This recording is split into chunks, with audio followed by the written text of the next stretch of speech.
جی دوستو، مدنی قاعدے کا سب سے مشکل ترین سمجھا جانے والا سبق مدنی قاعدے کا یہ سبق نمبر 17 ہے اور نورانی قاعدے کا یہ سبق نمبر 16 ہے، جو کہ اکثر بچوں کو سمجھ نہیں آتا۔ آپ ہمارا لیکچر سنیں، چاہے نورانی قاعدہ یا چاہے مدنی قاعدہ، یہیں سے آپ لیکچر سن لیں، آپ کو یہ مدات والا مسئلہ ہمیشہ کے لیے حل ہو جائے گا۔ مد کے معنی دراز کرنا اور کھینچنا کے ہیں۔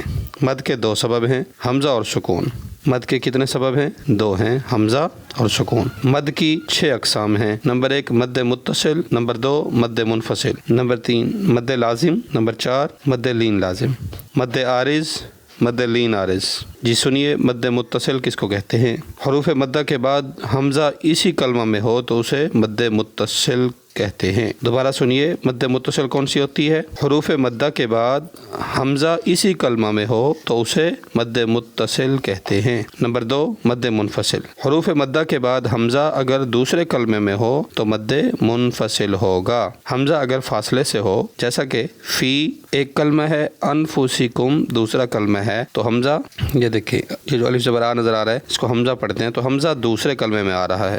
فی ایک الگ کلمہ ہے، انفسکم ایک الگ کلمہ ہے، تو حمزہ دوسرے کلمے میں آ رہا ہے۔ جبکہ پہلی مثال میں، مد متصل والی مثال میں دیکھیں، حمزہ ایک ہی کلمے میں ہے، یہ جا ایک ہی کلمہ ہے، جبکہ فی انفسکم میں یہ 2 کلمے ہیں۔ فی ایک کلمہ ہے اور انفسکم دوسرا کلمہ ہے۔ یہ فی حروف مدہ آ گیا یا مدہ آئی ہوئی ہے، اور دوسرے کلمے میں یہ حمزہ نون زبر ان، یہ حمزہ آیا ہوا ہے، تو اس کو کہتے ہیں مد منفصل۔ یعنی ایک ہی کلمے کے اندر اگر حمزہ ہو تو اس کو مد متصل کہیں گے، اگر حمزہ دوسرے کلمے میں ہو تو پھر اس کو مد منفصل کہیں گے۔ مد متصل اور مد منفصل کو کتنا کھینچنا چاہیے؟ تو اس کا جواب یہ ہے کہ مد متصل اور مد منفصل کو 2.5 الف یعنی 4 یا 5 حرکات کی مقدار تک کھینچ کر پڑھنا چاہیے۔ مد کی تیسری قسم سنیں، اس کا نام ہے مد لازم۔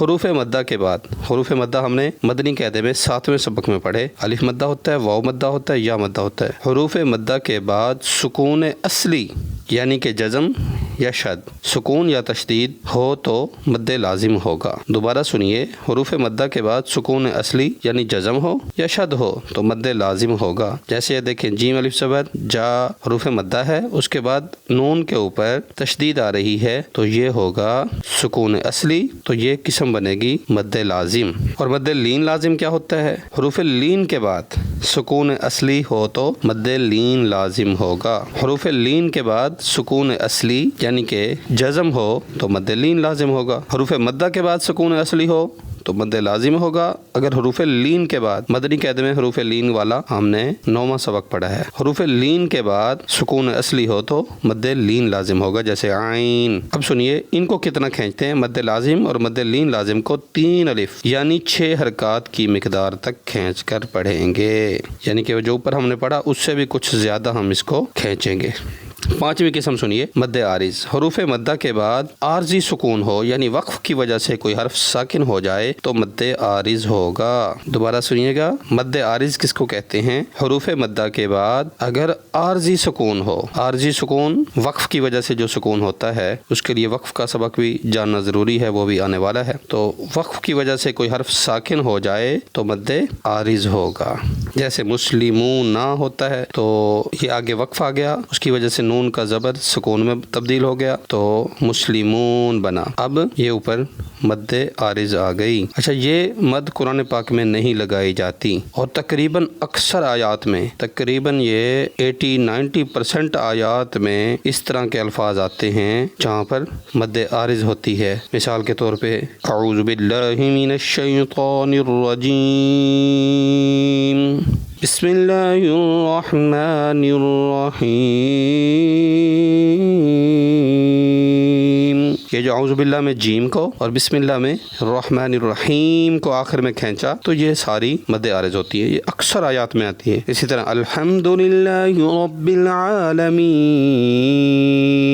یہاں بھی یہی مد ہو رہی ہے۔ الرحمن الرحیم،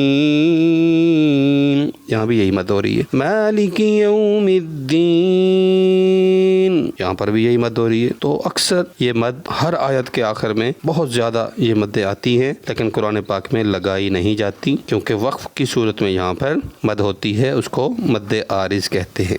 مد لین عارض کس کو کہتے ہیں؟ سمپل ہے، حروف لین کے بعد عارضی سکون ہو، یعنی وقف کی وجہ سے کوئی حرف ساکن ہو جائے تو مد لین عارض ہوگا۔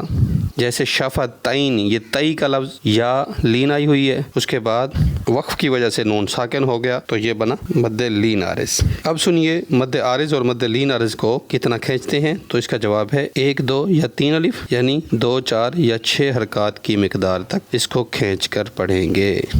مدات کے ہجے کیسے کریں گے؟ چلیں اس کے ہجے ہم کرتے ہیں۔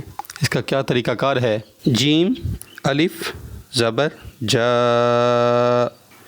جیم الف زبر جا۔ اگر یہ آپ کو یاد ہو، آپ نے پچھلے سبق سنے ہوں، تو یہ حروف مدہ ہے۔ تھوڑی دیر کے لیے آپ اس مد کو ہٹا دیجئے اور اس کے نیچے دیکھیں یہ الف مدہ ہے، خالی الف سے پہلے زبر آ رہا ہے، تو حروف مدہ کے بعد حمزہ اسی کلمے میں آ گیا، یہ ایک ہی کلمہ ہے، اسی کلمے میں حمزہ آ گیا تو یہ مد بنے گی مد متصل۔ حمزہ ملا ہوا ہے، جب ملا ہوا ہوتا ہے تو اسے مد متصل کہتے ہیں۔ دوبارہ اس کے ہجے دیکھیے، جیم الف زبر جا، سمپل، اور حمزہ زبر آ۔ جب آگے حمزہ آیا تو اب جیم کو کھینچیں گے، جا، 2 ڈھائی الف کے برابر کھینچ کر اس کو پڑھیں گے، جا۔ ٹھیک ہو گیا؟ جیم الف زبر جا، جا، جیم الف زبر جا، حمزہ زبر آ۔ اب کھینچیں گے، جا۔ کوئی مد کا نام بھی ساتھ لیتے ہیں، وہ مناسب تو نہیں ہے۔ جیم الف مد زبر، جیم الف مد زبر، اس طرح پڑھا جاتا ہے، لیکن مد تو ابھی لگی نہیں ہے، مد تو اس حمزہ کی وجہ سے لگ رہی ہے، لہٰذا اس مد کا نام نہ لیں تو زیادہ مناسب ہے، کیونکہ یہ حمزہ لگے گا تب یہ مد آئے گی، وگرنہ مد نہیں آئے گی۔ تو اس کا صحیح طریقہ یہ ہے، جیم الف زبر جا، حمزہ زبر آ۔ اب مد لگا کے کھینچنا ہے، کیونکہ حمزہ اسی کلمے میں آ چکا ہے، جا۔ دوسرا جملہ سنیے، جیم یا زیر جی، حمزہ زبر آ، یہ یا مدہ ہے، اس کے بعد حمزہ اسی کلمے میں آ رہا ہے۔ اب حمزہ آیا تو حمزہ جب آ جاتا ہے، حروف مدہ کے بعد حمزہ آ جاتا ہے تو پھر مد متصل ہوتی ہے، تو یہ بنا جی آ۔ میرا خیال ہے آپ کو سمجھ آ گئی ہوگی کب کھینچنا چاہیے، کب نہیں کھینچنا چاہیے، مد کا نام لینا چاہیے یا نہیں لینا چاہیے۔ دوبارہ سن لیجئے، مد کا نام لینا مناسب نہیں ہے، کیونکہ مد حمزہ آنے کی وجہ سے آ رہی ہے۔ حمزہ تو ابھی جب ہم ہجے کر رہے ہوتے ہیں تو حمزہ تو آیا ہی نہیں ہوتا، جیسا کہ جیم یا زیر جی، ابھی تو حمزہ کا ہم نے نام ہی نہیں لیا، اب اس کو مد کا نام لینا یا یہ مناسب نہیں ہے۔ اگر کوئی نام لے لیتا ہے تو کوئی حرج بھی نہیں ہے، تو اس کو جیم یا زیر جی، حمزہ زبر آ، جی آ، صرف کھینچ کر پڑھیں گے۔